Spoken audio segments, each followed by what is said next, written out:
Assalamualaikum kepada semua pendengar rancangan MJ12. Nama saya Hanafi, bukan nama sebenar. Saya pernah bertugas sebagai seorang penjaga haiwan di Singapura.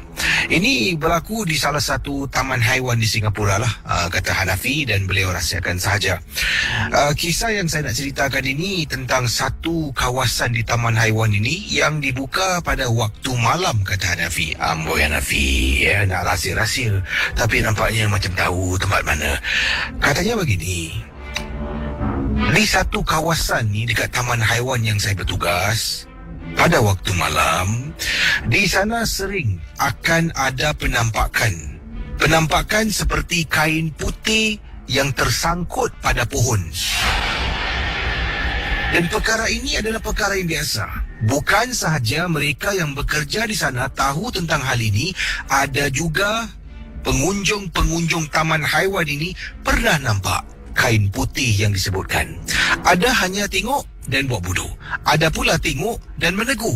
Jadi dari situlah masalah mula timbul. Kalau nampak sesuatu yang pelik seperti kain putih, jangan kita menegur.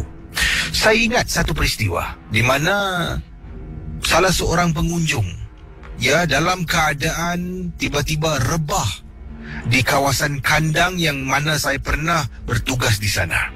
Mendapat panggilan, saya dan juga beberapa rakan yang lain datang. Sementara itu kita cuba tengok apa yang boleh kita berikan bantuan. Bila sampai itu agak terperanjat sebenarnya melihat keadaan wanita ini. Dipendekkan cerita, rupa-rupanya ni wanita ni terkena rasukan seketika kerana dia menegur sesuatu yang dia ternampak. Ini penjelasan yang diberikan oleh ahli keluarga wanita ini yang bersama dengan dia. Jadi katanya saya nak nasihatkan, kalau ternampak sesuatu yang ganjil menakutkan, jangan kita tegur dengan sewenang-wenangnya. Paling-paling kalau nak cakap pasal hal ini, biar kita beredar dahulu, baru kita cakap. Kalau tidak, mungkin dia akan marah. Terima kasih dan selamat tengah malam. Baik, kiriman yang saya nak bacakan ini pula kiriman email yang dihantar oleh Farhana. Katanya Farhana dalam kiriman email kepada saya, Assalamualaikum kepada semua pendengar rancangan MJ12 dan juga kepada bukan Islam dan juga bukan Melayu yang mendengar rancangan ini. Apa khabar semua? Kisi, harap Kisi boleh bacakan pengalaman saya. Saya ingin berkongsi satu ketika dahulu pernah saya temankan nenek saya di hospital. Jadi nenek saya ni telah pun ditempatkan di sebuah bilik khas. Dalam bilik ni hanya nenek saya seorang saja yang ada, dan memang dibenarkan seorang ahli keluarga untuk tidur dan temankan nenek di dalam bilik beliau. Saya lah yang kena sebab waktu itu saya seorang pelajar dan sedang dalam cuti sekolah, Kisi, katanya Farhana. Dan apabila saya tidur ni dalam bilik yang khas, bilik yang khusus ni, ada satu sofa bed yang saya boleh gunakan untuk jadikan tempat tidur. Nenek saya memang dah tak boleh bercakap. Dia pun dalam life support system di mana paling-paling pun jarinya akan bergerak.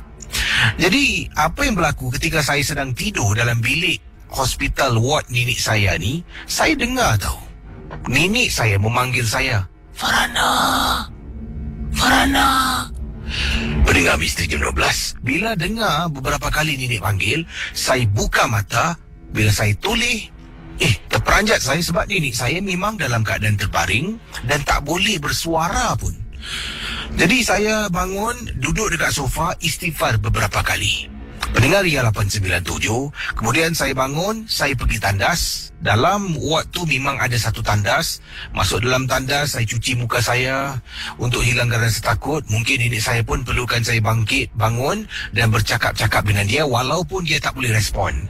Kemudian bila saya nak keluar dari tandas, saya terperasan, apa yang berlaku ni, saya terperasan nenek saya ni seolah-olah jari-jarinya bergerak tu, Kisi. Mungkin nak sesuatu, nak bercakap dengan saya. Saya pun menghampiri nenek saya dan saya pegang tangan nenek saya. Kemudian saya mula bercakap dengan dia lah. Ni, macam mana ni? Makin sihat ke? Saya berbual dengan nenek saya. Dan kemudian nenek saya dapat saya rasakan dia macam genggam tangan saya tau. Walaupun taklah kuat, tapi saya dah boleh rasakan yang nenek menggenggam tangan.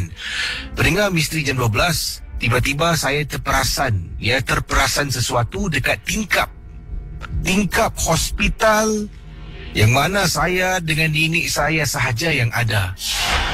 Dekat tingkap hospital tu kelihatan sebabnya ia reflection tau. Dalam bilik nenek saya ni agak terang, ada lampu yang dinyalakan, luar tu agak gelap, jadi nampak reflection. Pendengar Ria 897, bila saya tengok dan tenung, seperti ada raut wajah seseorang dekat luar tingkap dengan mata terbeliak merah sedang tengok kami berdua berada dalam ward nenek saya.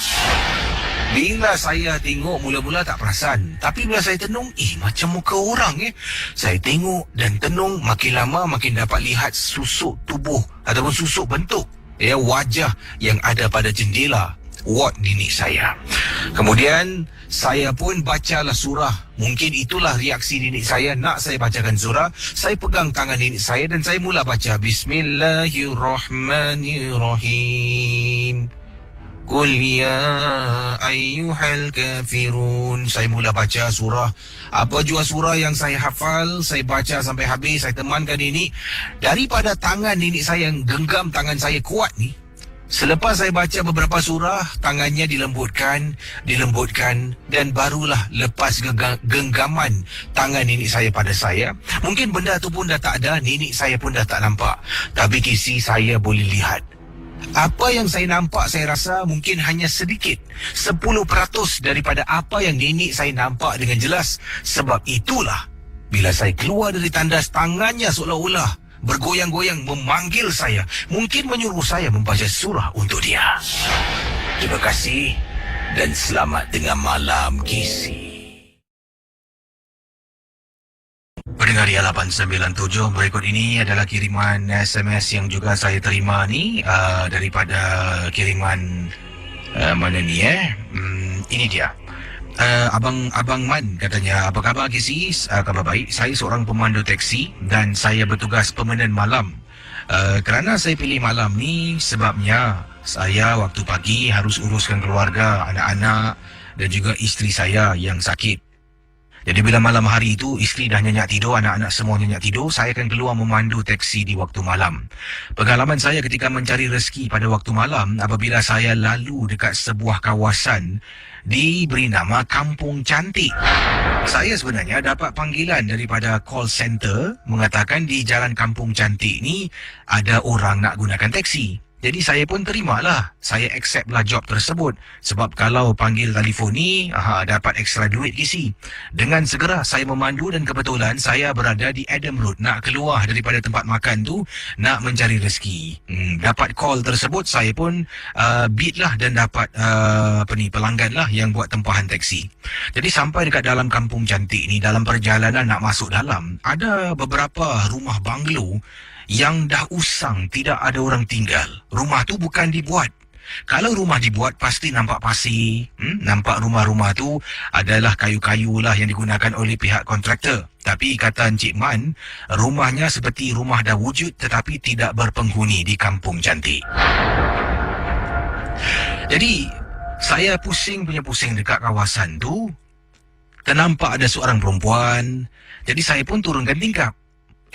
Saya turunkan, saya tanya, excuse me, you book taxi? Jadi wanita tu angguk kepalanya. Jadi saya pun suruh dia naik lah. Dia pun masuk dalam taksi saya, dia tutup pintu. Kemudian saya pun pandu taksi saya. Pandu nak keluar dari kawasan Jalan Kampung Cantik, kata Abang Man.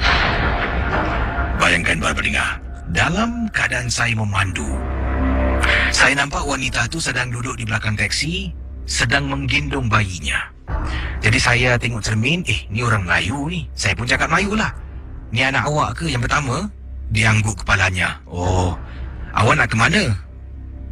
Saya terus, kemudian dia kata, abang keluar je kat sini. Nanti saya arahkan. Depan tu abang belok kiri Yalah, pandu punya pandu. Depan saya ni ada sistem komputer dalam taksi. Kemudian keluar satu message. Passenger still waiting for you. Saya pusing belakang. Saya berhentikan taksi. Minta maaf tadi awak ke yang telefon taksi? Dia diam. Saya minta maaf, awak ke yang telefon taksi? Abang, dekat rumah kosong ni abang boleh berhentikan saya. Casey, saya buka pintu, nampak wanita tu keluar jalan, meremang belur rumah saya, Casey. Saya tak berani pandang lagi, saya terus tutup pintu tempat duduk saya tu. Kemudian saya patah balik, rupa-rupanya orang tu ada keluarga Mak Sali ni. 3 orang. Bukan tempat tadi saya ambil, atas lagi sikit.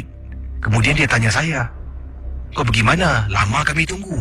Oh, kata saya pada dia, saya tersalah ambil orang. Nasib baik tak kena marah. Itulah pengalaman daripada Abang Man berkongsi kisah ketika bertugas di waktu malam menjemput penumpang yang tak diundang.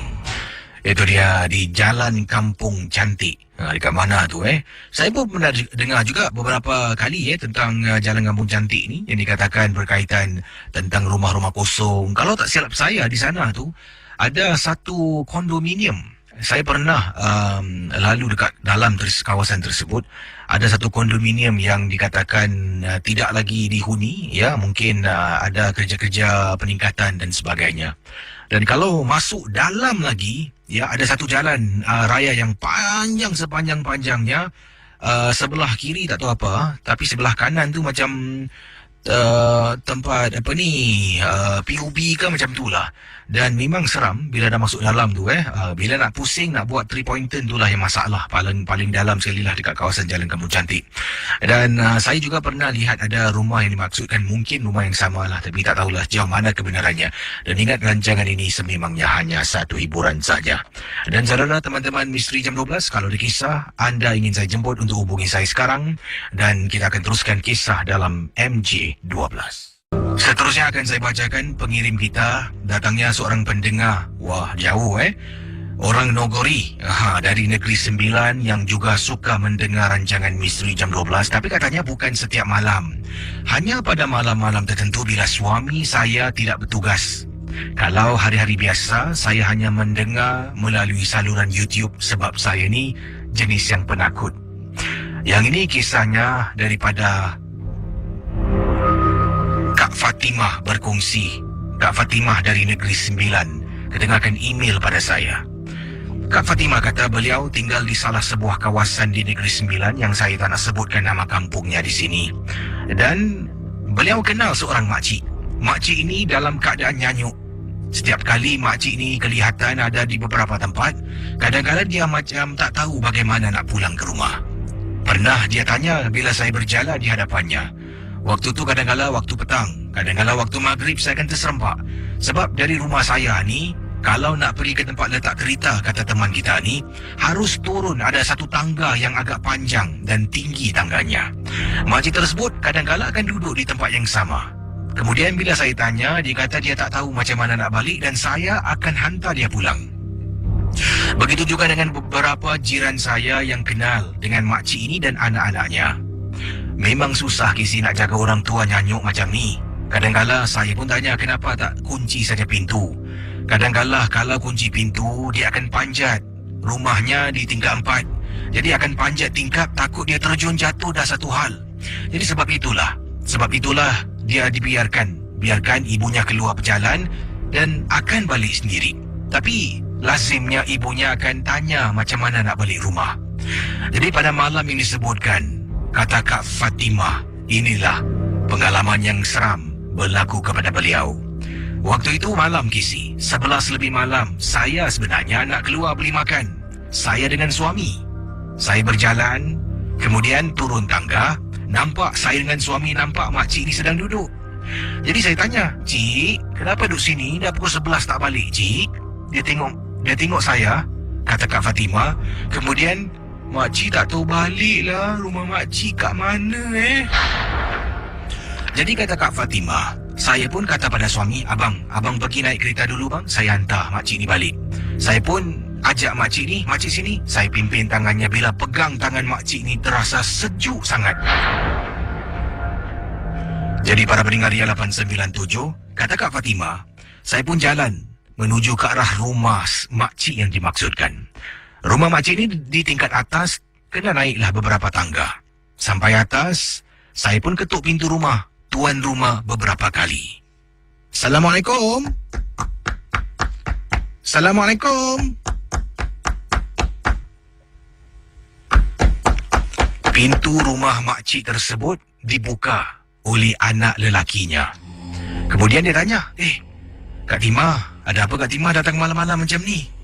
Oh, tak ada. Mak kamu ni kat luar, kamu ni buat bodoh. Kasih dia masuklah, dah pukul berapa ni? Kamu tak tahu cari mak kamu ke? Kata Kak Fatimah kepada anak makcik yang duduk di luar. Apa yang kakak cakap?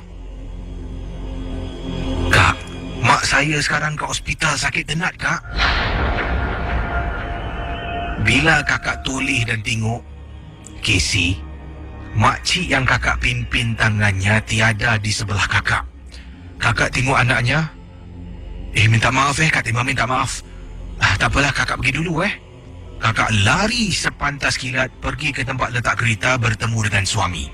Dalam kenderaan, suami tanya, kenapa dengan awak temang-mengah ni? Bang, saya lari bang. Tadi kan saya hantar makcik tu balik kan? Abang tahu tak? Anak dia kata, mak dia dalam hospital sakit tenat. Awak ni jangan main-main. Betul bang. Itulah satu perkara menjadi tanda tanya dari Kak Fatimah yang kirimkan email untuk diketengahkan dalam rancangan Misteri Jam 12 dari orang Negeri Sembilan. Ini kisah dari seorang lagi peminat MJ12. Assalamualaikum Kisi, Waalaikumsalam. Nama saya Siti, bukan nama sebenar, nama samaran saya gunakan. Saya ni gemar mengumpul anak-anak patung. Daripada anak-anak patung beruang ataupun bear, saya juga gemar mengumpul anak-anak patung life sizes, iaitu seolah-olah bentuk seperti manusia, tingginya pun macam manusia.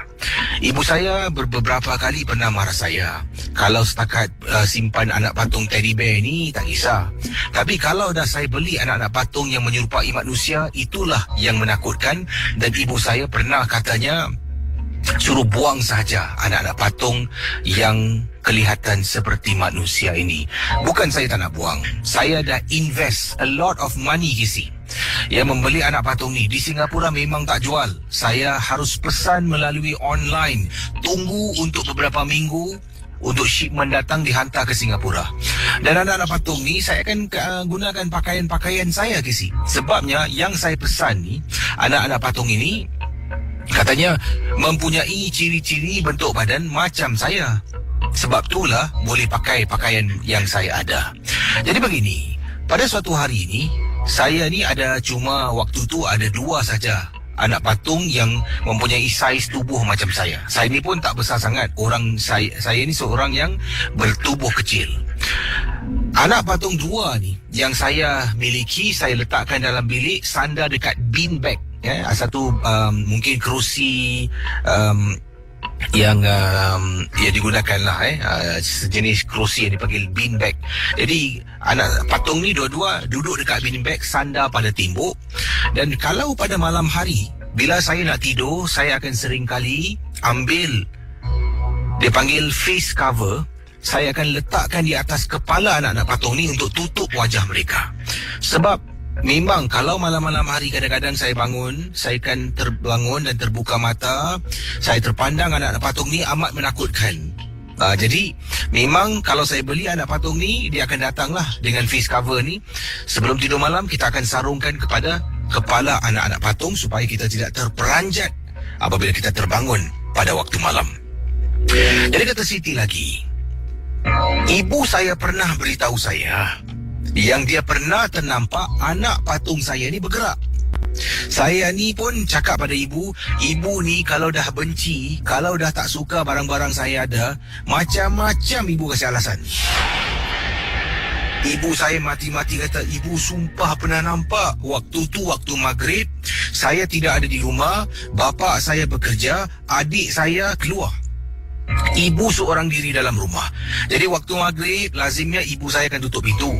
Jadi ibu saya ni dah berwuduk dengan telekung, pergi ke ruang tamu, tutup pintu. Pendengar Ria 897. Apabila ibu saya patah balik nak masuk dalam bilik ibu harus lalu depan bilik saya di mana anak patung tu sedang duduk dan tidak tutup. Apa yang ibu saya nampak, anak patung tu daripada duduk menyandar, tiba-tiba badannya macam ke depan dengan wajah seolah-olah merenung ke arah ibu saya. Itu cerita ibu saya pada saya. Saya cuma katakan, ibu ni kalau dah tak nak saya simpan anak patung, kalau dah tak suka, macam-macam ibu akan cakap. Ibu sampai katakan, tolonglah, kau nak simpan teddy bear, kau simpanlah. Yang ini aku tak suka, tolonglah. Saya kata pada ibu, okey, mulai hari ini, kalau saya keluar, saya tutup pintu. Jadi ibu pun tak perlulah nak tengok. Pendengar Misteri Jam 12, kata Siti, sampaikan pada suatu hari, pada suatu malam, saya ni tengah baring. Dah letakkan sarung muka dekat anak patung ni, tengah baring, saya terlelap. Saya bangun, saya terkejut sebenarnya. Salah satu daripada anak patung life size yang saya ada, sarung wajahnya tu terbuka. Dalam hati, aku lupa nak tutup ke ataupun dia buka sendiri ni? Saya pun nak bangun pun malas. Jadi saya baring, mata saya merenung ke arah anak patung tu. Bila saya kelip mata, tiba-tiba anak patung tu Kisi berada betul-betul dekat tepi saya sambil dalam keadaan sedang senyum, Kisi. Bayangkan dia tengok tenung anak patung tu, kelip mata, buka mata, benda tu kat sebelah. Saya terpekik sekuat-kuatnya. Sampaikan ibu saya masuk ke dalam bilik, buka lampu.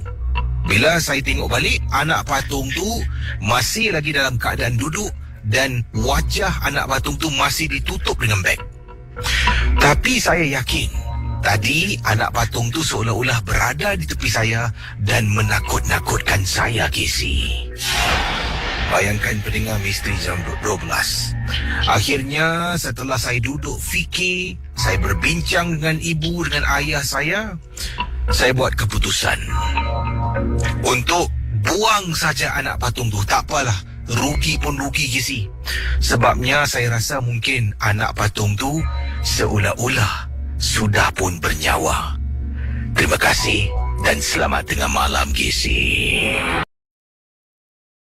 Baik, saya akan teruskan dengan kisah berikut ini. Ini ada kiriman email dari pendengar kita yang berkongsi pengalaman.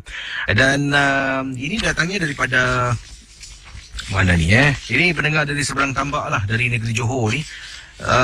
Namanya Rahayu. Rahayu bertanya soalan berikut ini. Kata Rahayu, Kisi, saya pernah mendengar satu pengalaman yang diceritakan oleh ibu saya tentang kampung saya. Tempoh hari, Kisi ada ceritakan perkara yang serupa, tapi Kisi tak sebut kawasan mana. Boleh saya tahu tak? Sebab ibu saya pernah menceritakan tentang perkara yang serupa. Perkaranya apa? Tentang di kampung saya ada seorang bidan, ataupun lebih tepat lagi, ada seorang tukang ubat bomoh yang menyamar sebagai seorang bidan. Kalau sesiapa yang hamil nak melahirkan menggunakan khidmat beliau, bidan itu, bomoh itu akan ambil kesempatan. Antaranya, uri itu akan dibawa pulang, katanya nak ditanam, akan diberi makan kepada makhluk-makhluk yang dipelihara. Dan lainnya juga, pada malam-malam tertentu benda ini akan dilepaskan, akan berleluasa di perkarangan kampung kami. Saya ingin bertanya pada Kisi, boleh tak Kisi beritahu kampung mana yang Kisi ceritakan? Terima kasih. Wassalam. Kita teruskan dengan kisah yang dialami oleh Fitriana yang memang cukup menyeramkan. Kata Fitriana, apabila ibu saya meninggal dunia, untuk pengetahuan Kisi, ibu saya ini ada menyimpan saka. Pada setiap malam-malam tertentu, dia ada banyak, Kisi, keris-keris yang dia simpan dalam satu peti. Dia akan mengasap keris itu dan kemudian cuci, bilas keris tersebut dengan menggunakan limau. Perkara ini juga dilakukan oleh abah saya, tapi saya lebih rapat pada ibu. Maklumlah Kisi, saya, kata Fitriana, satu-satunya anak dalam keluarga. Bila ibu meninggal dunia, sayalah orang yang paling sedih, lebih daripada ayah saya. Ada seorang kenalan Pak Long saya, beliau adalah seorang ustaz. Beritahu pada Pak Long untuk sampaikan pada saya.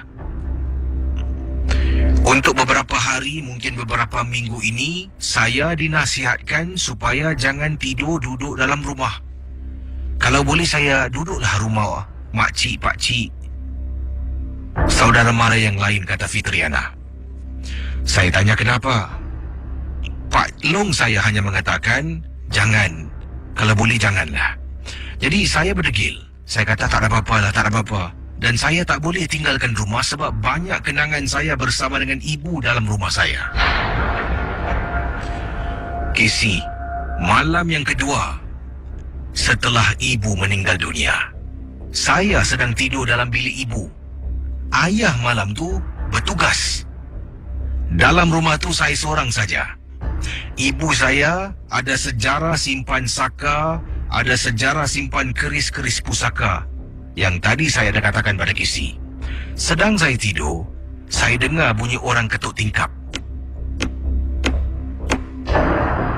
Entah macam mana saya boleh terbangun. Saya dengar suara Casey. Fitriana, Mak datang. Apabila saya lihat luar jendela, kata Fitriana, saya rasa macam ibu saya berada di luar tingkap. Takut, rindu, seram, sedih, semua bercampur aduk. Nak buka tak nak, nak buka tak nak. Saya tak berani nak buka pintu. Saya tak berani nak buka tingkap, kata Fitriana. Saya keluar dari bilik, pergi ke ruang tamu, saya telefon Pak Long. Malam tu juga Pak Long datang jemput saya, Casey. Tidur di rumahnya. Barulah di rumah Pak Long ceritakan pada saya, ibu meninggalkan saka. Yang datang tu bukan ibu, malah saka arwah ibu yang nak diturunkan pada saya yang belum lagi kesampaian. Bila saya dengar, saya terperanjat, Casey. Saya memang terkejut. Ayah saya memang tidak indahkan dan kisah tentang hal ini. Dia seolah-olah dah tak sayang dan tak ingatkan saya sebagai anaknya. Tapi Pak Long saya memang ambil berat. Sampai ke saat ini, Casey, saya masih duduk rumah Pak Long sebab masih belum dapat menghalau menyekat saka diturunkan pada saya. Terima kasih dan juga selamat tengah malam, Casey. Kiriman email yang saya terima dari seorang pendengar. Katanya, salam Casey, tolonglah ketengahkan kisah saya yang ingin saya ketengahkan. Nama saya Melissa Alba, seorang pendengar dari seberang tambak berasal dari Johor Bahru. Kisah ini berlaku kepada datuk saya. Untuk pengetahuan Casey, sama ada betul atau tidak, saya tidak pasti. Tapi ramai adik-beradik mama saya kata, keluarga kami mempunyai saka. Untuk pengetahuan Casey juga, saya masih mempunyai moyang. Moyang saya masih lagi kuat. Dan ramai saudara buli, katanya saudara mamah belah mama saya ini mempunyai saka mengikut kiriman email dari Melissa. Pada 2 tahun lepas, nenek saya pernah mengalami sakit yang sangat kuat atau lebih digelar sebagai sakit tenat. Sampai pergerakan nenek saya terbatas. Tak dapat bergerak, macam dikatakan dalam keadaan nazak pun ada. Dipendekkan cerita, 2 minggu selepas itu nenek sihat macam biasa. Sebelum ini, nenek tidak berupaya untuk bergerak. Kemudian nenek moyang dan adik-beradik nenek pergi ke Melaka atas urusan harta keluarga mereka. Maka secara otomatik datuk saya tinggal seorang di rumah. Datuk saya hanya tinggal bersama dengan nenek ketika itu. Bila nenek balik kampung di Melaka, tinggallah datuk keseorangan. Pada suatu maghrib, datuk selesai mengerjakan solat di surau dan pulang ke rumah macam biasa. Datuk pun berehat dan baring di atas sofa. Dalam beberapa minit selepas itu, katanya di sini, datuk ternampak seolah-olah Casey ada bayang-bayang di dapur datang ke arah datuk saya. Kemudian datuk moyang saya dengan, katanya datuk saya nampak moyang saya dengan rambut yang sangat panjang. Padahal masa tu, Casey, moyang saya berambut pendek melintas depan datuk saya. Betul-betul sebelah datuk itulah benda tu berjalan sampai ke depan. Kemudian jelmaan itu senyum ke arah datuk saya.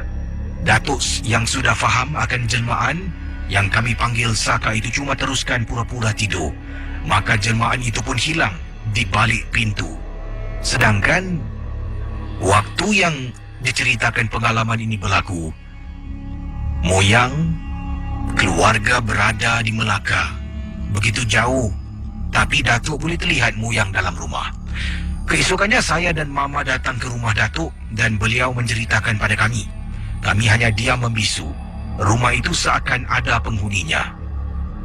Casey, saya ada terdengar bahawa Saka akan diturunkan mengikut turun-temurun. Mereka iaitu saudara ada berkata yang ingin turun kepada anak sulung. Ada rasa betul sebab moyang anak sulung. Nenek juga anak sulung. Tapi yang tak baiknya mama saya anak sulung. Begitu dengan saya, kata Melissa, juga anak sulung dalam keluarga. Boleh tak Casey bertanya pada pendengar, adakah benar Saka diturunkan hanya kepada anak sulung? Tolong Casey, terima kasih dan selamat tengah malam dari Melissa.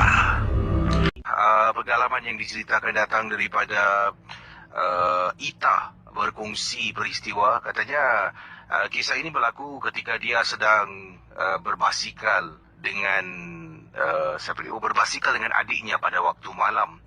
Saya tinggal di kawasan Marine Parade, KC, dan rumah saya memang dekat dengan tepi pantai. Hanya menyeberangi iaitu underpass. Jadi dari rumah saya boleh jalan ataupun berbasikal, kemudian turun dekat Jabanah, jambatan bawah tanah ataupun underpass. Melalui underpass itu akan sampai kawasan tepi pantai di East Coast. Dan begitu dekat rumah saya dan begitu mudah nak pergi ke tepi pantai, diceritakan oleh beliau. Jadi pengalaman yang diceritakan pada waktu malam, waktu tu saya ingat lagi adalah hari Khamis malam Jumaat, dan keesokan harinya adalah cuti umum. Jadi bila hari Jumaat cuti umum, hari Khamis malam Jumaat, saya dengan adik sebenarnya dah merancang minggu lepas. Pada hari Khamis malam tu, kita nak pergi tepi pantai untuk berbasikal. Jadi bila tiba waktunya, katanya Ita, saya dengan adik pun semangatlah Casey. Kita dah siap sedia dan saya pun dengan adik bawa turun basikal dan kayu perlahan-lahan menggunakan Jabanah untuk menyeberangi ke pantai East Coast. Apabila berada dekat pantai East Coast, kita ada pilihan untuk belok ke kanan ataupun belok ke kiri. Jadi adik saya pun cakaplah, jom belok kanan. Selalunya kalau kita berbasikal, kita akan belok ke kiri lah. Kita akan kayuh sampai dekat kawasan Legun. Sebabnya nanti ibu saya akan telefon ataupun kadang-kadang akan kirim suruh beli sate lah, suruh beli tu, suruh beli ni dekat kawasan kedai makan, iaitu pusat makanan di East Coast Legun. Tapi pada malam tu, ibu dengan abah tak ada di rumah, mereka keluar, belum balik lagi. Saya dengan adik saya pun berbasikal, kita ke sebelah kanan. Jadi sebelah kanan tu menghala ke kawasan bandar. Kita pun mulalah sambil kayu, saya dengan adik saya kita berbual-bual. Dan apa yang berlaku, bila semakin jauh, kita tak boleh pandu tak boleh tunggang basikal di tepi jalan. Kita masuk dekat kawasan tempat berbasikal, khususnya untuk mereka berbasikal di kawasan East Coast. Jadi sedang tunggang basikal, makin jauh, kita sampai dekat satu tempat. Ini adalah difahamkan katanya landmark dekat kawasan East Coast.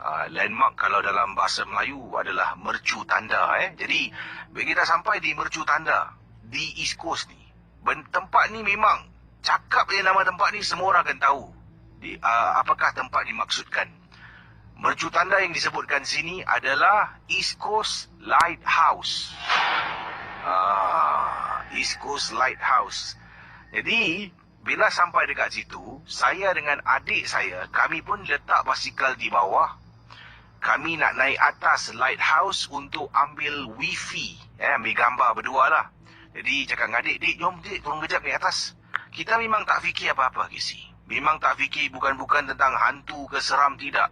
Jadi letak basikal dekat bawah, kita pun berjalan menuju nak naik atas. Sedang naik atas, tengah naik atas ni, katanya Ita, saya terbau sesuatu. Baunya harum dan wangi sangat. Mungkin ada orang yang pakai minyak wangi baru naik atas. Jadi saya pun tak nak fikir yang bukan-bukan lah. Lagipun saya dengan adik, nanti adik saya pun takut. Jadi sampai dekat atas, Kita pun carilah satu sudut yang boleh kita ambil gambar bersama. Jadi cantik. Kita nak post di Instagram. Kita nak post di Facebook. Kita nak post gambar tersebut. Itu nak muat naikkan gambar itu melalui Snapchat. Jadi apabila saya dengan adik saya pada waktu itu, pengalaman yang diceritakan ini, sedang posing ni, nak ambil gambar tengah senyum ni, tiba-tiba saya dengan adik saya terdengar bunyi suara seseorang sedang menangis dekat atas lighthouse. Untuk yang tak tahu, tangga nak naik lighthouse ni adalah tangga spiral staircase, tangga yang ada pusing bulatan. Jadi tangga ni terletak di tengah-tengah lighthouse. Jadi kena naik dari bawah tu dia pusing, pusing. Jadi bila sampai atas, keluar daripada kawasan tangga tu, di atas tu bulat. Adalah bahagian atas lighthouse tu bentuknya adalah satu bulatan. Jadi tangga tu di tengah-tengah. Mereka berdiri dekat satu sudut. Jadi lagi satu sudut kalau nak tengok kena pusing ikut bulatan baru nampak. Jadi ia terhadang dengan adanya tangga di tengah-tengah. Jadi anda dapat gambarkan bagaimana situasi malam tu. Jadi bila dua beradik ni sedang bergambar ni, selfie beberapa kali snap tukar pusing tengok gambar, delete tak lawa. Macam itulah biasalah perkara yang dilakukan. Sebab gelap, jadi kena carilah angle yang cantik, gambar yang terang. Sedang ambil gambar sibuk ni, kami berdua Casey terdengar di atas ni bunyi suara orang menangis.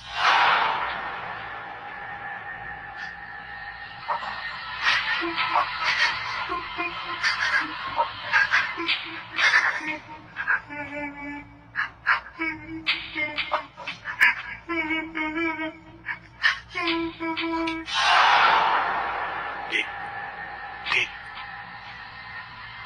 kau dengar tak? Dengar kak, jom kak turun kak. Jom kita turun. Saya dengan adik saya dah dengar. Saya pun dengan adik saya buat keputusan nak berhentikan apa jua gambar yang kita nak ambil.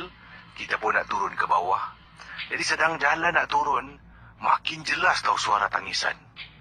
Adakah itu tangisan suara orang bergaduh? Memang betul-betul, ataupun ada perempuan dekat atas sedang cari spot untuk menangis sebab putus dengan pasangan kekasih, bergaduh ke tak tahulah. Tapi dengan jelas dengar suara perempuan menangis. Kita pun turun ke bawah, pusing. Bila kita pusing, walaupun kita dah turun agak jauh, suara tu seolah-olah berada betul-betul di sebelah telinga. Jadi pendengar Misteri Jam 12, anda bayangkan bila mereka nak turun tangga spiral tu, di tangga spiral tu, tembok sebelah kanan adalah pagar jaring. Jadi nampak besi-besi, palang-palang besi. Kemudian boleh nampak bahagian luar, bahagian dalam lah. Tengah pusing. Tiba-tiba adik saya kata Ita, Kakak turun cepat sikit. Adik saya cakap tau, turun cepat sikit. Saya dekat depan, adik di belakang. Kenapa dik? Kak, turun cepat sikit kak. Saya pun turun, adik saya tolak-tolak turun sampai dekat bawah, lari dekat basikal. Tercungap-cungap, kita kayuh basikal sampai dekat ada orang sedang berada dekat tepi pantai, barulah hati rasa tenang. Kemudian tanya pada adik saya, Dik, kenapa dengan kau tadi suruh turun cepat sikit? Kata adik saya, ketika kami sedang turun spiral staircase, turun pusing, perlahan-lahan turun, terdengar suara tu. Suara tu masih dengar. Seolah-olah suara tu mengikuti kita dari belakang. Adik saya pun tuli. Dia nampak ada perempuan tengah merangkak turun daripada tangga di belakangnya Casey. Bila adik saya ternampak seperti ada orang tengah turun dalam keadaan merangkak, adik saya tuli depan, Kak, cepat sikit Kak. Para pendengar 897 FM, pada tengah malam ini saya Casey akan ketengahkan mungkin satu topik yang setelah pun saya tanyakan awal tadi di Facebook tentang Saka. Teman-teman Misteri Jam 12, saya akan mulakan dengan apakah sebenarnya Saka Dan ada kiriman email yang saya terima daripada seorang pendengar berkongsi tentang Saka. Baiklah, saya akan teruskan dengan kisah ataupun sebenarnya apa itu Saka. Mengikut daripada beberapa laman web yang saya baca, beberapa orang yang telah pun saya berujuk tentang hal Saka. Rata-rata secara kesimpulan, Saka itu merupakan satu ilmu turun-temurun datangnya dari nenek moyang. Mungkin dari nenek moyang kita diturunkan kepada nenek kita, diturunkan kepada ibu, kemudian diturunkan kepada kita. Cara diturunkan Saka ini berbagi kepada beberapa cara. Satu, cara yang disedari. Anda selaku empunya badan sedar yang anda bakal menerima Saka. Mungkin dalam satu upacara tertentu. Mungkin upacara-upacara penyerahan Saka ini dilakukan dalam rumah, di luar rumah. Yang selanjutnya, cara yang tidak disedari. Cara ini adalah dengan sentuhan. Mungkin kadangkala dengan sentuhan ataupun secara otomatik Saka itu akan diturunkan kepada anda. Itulah antara perkara yang saya bertanya pada mereka dan terbaca di beberapa laman, di beberapa blog di internet. Saka boleh diturunkan secara paksa ataupun secara yang diizinkan. Bila Saka duduk dalam badan seseorang itu, dikatakan orang itu akan mempunyai satu kelebihan. Kelebihan itu mampu boleh membantu empunya badan, adapun kelebihan itu akan membinasakan orang yang mempunyai Saka tersebut. Seperti contoh, dikatakan di sini, dalam laman blog yang ada di hadapan saya ini, Saka itu boleh membantu kalau orang tu sedar dia ada Saka dan dia tahu bagaimana nak menggunakan Sakanya. Saka boleh digunakan untuk menumpaskan musuh, melakukan kerja-kerja yang tak boleh dipandang dengan mata kasar. Seperti contoh, kalau seseorang tuan ada memelihara binatang ataupun haiwan dan sebagainya seperti anjing. Anjing itu disuruh jaga rumah. Bila ada perompak, bila ada mereka yang tak dibenarkan masuk, malah anjing akan bertindak menyerang si perompak tersebut. Begitu dengan Saka. Tujuannya menjaga tuan.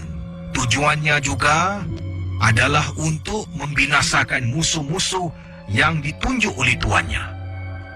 Sama seperti anjing yang saya katakan awal tadi. Anjing harus diberi makan. Dan pernah anda dengar kisah-kisah di berita, di internet, di YouTube, di mana anjing makan tuan tak boleh dikawal. Begitu juga dengan Saka. Bezanya, anjing adalah sejenis binatang yang boleh kita lihat dengan mata kasar, tetapi bukan Saka. Saka ini, kalau diberi makan secukupnya, dilayan dengan baik, dijaga dengan sempurna, dapat melaksanakan pelbagai perkara. Sebelum mempunyai Saka, si tuan punya diri harus percaya yang jin itu wujud. Harus percaya yang jin boleh ada di mana-mana tempat dalam sekelip mata.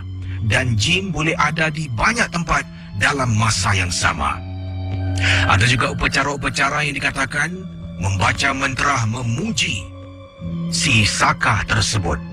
Kalau tuan lupa nak beri makan, kalau Saka tidak diberi makan, maka Saka akan menyerang tuan dan tuan akan hidup dalam keadaan histeria. Itu kepada tuan yang tahu dia ada Saka. Bagaimana pula pada mereka yang tak tahu dia ada Saka? Inilah dia tanda-tanda dikatakan daripada beberapa orang saya temui, daripada beberapa laman web. Ingat, setiap yang saya ketengahkan ini hanya satu hiburan. Boleh periksa dengan mereka yang lebih arif dalam bidang ini. Di waktu tidur, kalau anda mempunyai Saka, setiap malam kalau anda tidur resah gelisah, anda akan sentiasa berjaga malam, terbangun malam dalam keadaan ketakutan. Anda akan mimpi, setiap kali mimpi benda mengganggu anda. Mimpi-mimpi yang menakutkan dalam tidur anda. Mimpi tentang binatang-binatang yang ganjil. Kalau dalam tidur kadang-kala dikatakan akan rasa sesak nafas. Anda akan ketawa, menangis, perkara-perkara pelik yang akan anda lakukan. Mimpi melihat hantu. Mimpi melihat manusia dalam keadaan-keadaan pelik. Mengeluh ketika anda tidur. Mimpi jatuh dari tempat tinggi. Mimpi berada di kawasan kubur atau tempat-tempat sampah yang menakutkan. Bila anda berjaga. Apakah tanda-tandanya? Antaranya pening kepala yang berterusan. Ada saja pada waktu-waktu tertentu, mungkin dikatakan di sini dari maghrib sampai ke subuh, malam aja pening. Setiap malam pening, dah jumpa doktor, bagai ubat anda makan, katanya di sini, keadaan pening migrain anda tidak hilang. Anda selalu letih, malas untuk melakukan ibadah, malas untuk berhadapan dengan kewajipan anda. Anda pula, fikiran kusut, tidak boleh berfikir, sentiasa marah dengan ahli keluarga, mungkin dengan isteri, dengan anak-anak, dan kesurupan, kemurungan. Itulah antara dikatakan badan anda mempunyai saka dan tidak anda ketahui. Sejauh mana kebenarannya, saudara? Para pendengar Ria 897 FM. Soalan yang mudah, bagaimana saka boleh dihindari? Ada pendengar yang bertanya. Ada juga cara-cara teknik-teknik perubatan yang dipanggil ruqyah, boleh dikenakan kepada si pemilik saka. Tapi teknik ini boleh tanya mereka yang lebih arif. Kalau ingin dibincangkan untuk rancangan 2 jam ini memang tidak mencukupi. Sedikit sebanyak anda tahu sebenarnya apa itu saka. Di sini ada contoh dari majalah yang saya miliki. Kalau seseorang itu mempunyai saka, para pendengar Ria 897, dan saka itu tidak diketahui si punya badan yang dia ada saka, kadangkala benda itu akan ikut ke mana saja dia pergi. Kadangkala dia rasakan dia ni diawasi oleh sesuatu. Hati-hatilah, mungkin itu saka. Encik Zaidi, Assalamualaikum GC, Waalaikumsalam. Anak saya ni sebenarnya baru berusia 5 tahun. Dan sekarang ini saya suruh dia tidur. Bukan dengan isteri, malah saya nak latihkan dia tidur seorang diri. Sebab takut nanti macam anak adik saya. Usia dah masuk 7 tahun pun masih nak tidur sekatil dengan mak dengan bapak. Jadi kata teman kita, Abang Zai lah saya panggil, kata Abang Zai ni, jadi anak saya satu malam terbangun di waktu malam. Apa yang berlaku? Anak saya kejutkan. Baba, dia panggil saya Baba. Saya terperanjat, kenapa anak saya bangun? Anak saya ni tidur bersama dengan bibiknya. Bibik itu adalah pembantu rumah. Kami panggil dia bibik lah. Jadi kata Cik Zai, Abang Zai kita ni, anak saya kejutkan saya. Saya ingatkan dia nak ke tandas ke apa. Nak beli tandas. Dia giling kepala. Kenapa? Sini. Jadi dia bisik kat telinga saya. Baba, dalam bilik ada hantu. Saya terperanjat. Saya bangun dari katil. Saya pimpin tangan anak saya nak bawa dia keluar bilik. Dia giling kepala. Dia kata takut. Tak apalah. Jadi saya pergi ke bilik yang di mana pembantu rumah saya sedang tidur, sepatutnya dengan anak saya. Saya ketuk pintu beberapa kali. Tak ada orang jawab. Saya buka pintu. Pembantu rumah sedang tidur di katil hujung. Di katil anak saya, dekat ujung sekali ada orang sedang duduk. Bila saya nampak sekali pandang Gisi, benda ni bukanlah saya ceritakan pada Gisi. Saya buka pintu perlahan-lahan, saya nampak benda tu, saya terjegat, bukan. Ketuk, tolak, nampak, tarik balik. Macam itulah. Dalam masa 1-2 saat saya terperanjat. Kemudian saya ambil anak saya, tidur atas katil dengan saya. Sampailah keesokan harinya, isteri tanya pembantu, kenapa Saiful tidur dengan kami? Dia pun tak perasan yang anak saya Saiful ni bangun. Jadi saya selidik. Rupa-rupanya Kisi, pembantu rumah saya ni ada bawa pendinding. Pendinding tu akhirnya dia tunjuk pada saya, disimpan dalam satu botol, dibalut dengan kain hitam, masuk dalam beg. Saya tanya siapa kasih, ibu dengan ayahnya kasih untuk mendinding dia supaya tidak ada gangguan di Singapura. Saya kata, saya dengan isteri, dengan anak saya ni orang baik-baik. Takkanlah saya nak apa-apakan dia. Tapi dia cuma diam. Saya ambil tu nak buang. Tapi bila dengar nasihat salah seorang teman suruh tanam, carilah tempat yang sesuai untuk tanam. Itulah pengalaman daripada Abang Zai berkongsi kisah dalam rancangan Misteri Jam 12. Baik teman Ria 897, ada semakin berat kepala saya ni Dia punya berat, babe. Dahsyat, babe. Macam atas kepala saya ni ada batu besar duduk. Saya akan teruskan dengan kisah-kisah anda. Mungkin ada seorang pemanggil boleh hubungi saya di 669-11897. Dan ada yang tanya, Kisi tadi Kisi pergi mana? Adalah salah sebuah kawasan saya tak boleh beritahu. Saya tak nak beritahu lah sebab nanti kalau saya beritahu, tempat tu jadi macam Mustafa Center pula malam ni orang datang Jadi biarlah rahsia. Dan ada juga yang telah pun terima kasih pada teman-teman yang telah pun screen capture video tersebut dan juga yang telah pun paparkan di Facebook Ria. Dan terima kasih bagi anda yang like Facebook saya, Facebook baru saya yang baru mungkin saya pun lupa 5 ke 6 hari lah macam itulah. Terima kasihlah bagi anda yang memantau Facebook Ria 897 FM juga. Dan jangan lupa untuk terus menonton video-video untuk mengundi DJ paling popular ya. Anda tengoklah DJ mana yang anda sayang. Alah, yang penting ni anugerah-anugerah ni semua seketika adalah khidmat untuk kita berjuang setiap malam ni, bukan senang. Okey, ada juga beberapa SMS saya terima ni datangnya daripada mana ni? Okey, ada kat sini kata Kisi, saya pun bening-bening kat sini. Kisi tak tahu kenapa. Terima kasih lah You feel me, I feel you lah. Kata Dharma, Kisi, bukan apa Kisi nak buat cerita, tapi cuma pendapat pandangan saja. Memang ada di antara pekerja-pekerja asing ni akan bawa benda-benda pelik untuk melindungi diri mereka. Oh, Dharma kata lah macam itulah Yang ini dari Margina. Selamat tengah malam Kisi. Saya ingin ketengahkan pengalaman yang berlaku beberapa tahun yang lalu yang tak dapat saya lupakan. Masih segar diingatan, kata beliau. Ya, walaupun sudah 8 tahun berlalu Kisi, kisahnya begini. Pada hari kejadian, abang dan kakak ipar saya belum pulang dari tempat tugas. Masa tu saya bekerja sebagai hotel front desk, kata beliau. Oleh kerana sudah terlalu penat, bila saya pulang di rumah, saya pun terlelap. Dalam pukul 5 petang, saya tersadar bila bunyi telefon. Bila saya bangun, dah dekat 7 malam. Berbual dengan makcik saya di telefon, saya pun nak ke tandas, suruhlah makcik saya tunggu. Saya letak telefon ke tepi. Bila dah lepaskan hajat, bila saya melangkahkan keluar dari tandas, sebelah kiri saya Kisi, ternampak ada orang berdiri. Pula Cik Kak Kisi berdiri sedang seolah-olah lah tunduk ke bawah.